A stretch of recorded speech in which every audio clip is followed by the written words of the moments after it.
Gunung Rinjani merupakan salah satu gunung tertinggi di Indonesia. Menurut kepercayaan beberapa masyarakat Lombok, suku Sasak, dan Bali, Gunung Rinjani masih dianggap sebagai tempat suci yang dihuni oleh para dewa. Tak heran bila cukup banyak legenda yang menghiasi gunung tersebut. Salah satu legenda yang populer dipercayai oleh penduduk sekitar bahwa Gunung Rinjani dihuni oleh bangsa jin, sebagian besar mereka beragama Islam. Bangsa jin itu dipimpin oleh Ratu Jin yang bernama Dewi Anjani. Ratu Jin ini dipercaya bersemayam di puncak gunung. Dalam manuskrip yang berjudul Doyan Neda, disebutkan jika Dewi Anjani memiliki julukan Ratu Mas Prawira. Dia memiliki sepasang burung sakti berparuh bisi yang mengais gunung, sehingga gunung tersebut menjadi datar dan menjadi sebuah pulau.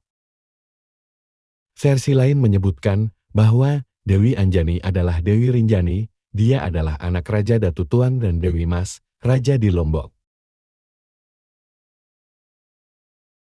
Pada awalnya sang raja dan permaisuri hidup aman dan tenteram, tetapi mereka sering bersedih karena belum dikaruniai anak.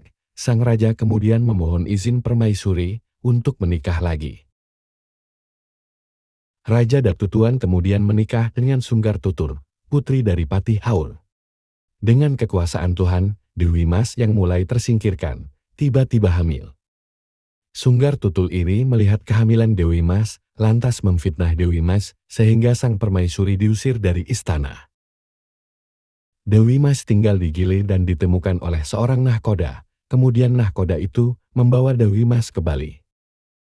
Setelah sampai pada waktunya, Dewi Mas melahirkan anak kembar yang laki-laki bernama Raden Nunaputra Janjak, dan yang perempuan bernama Dewi Rinjani. Saat mereka mulai tumbuh dewasa, mereka bertanya kepada ibunya, siapakah ayah mereka? Dewi Mas menyampaikan bahwa ayah mereka adalah Datu Taun, seorang raja di Lombok.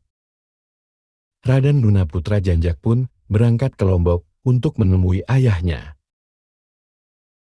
Pada awalnya mereka berperang, tetapi dengan terdengarnya bisikan gaib dari angkasa, sang raja mengetahui bahwa yang diajaknya berperang adalah anaknya sendiri. Mereka akhirnya berdamai dan Raja Datu Taun menjemput Dewi Mas ke Bali.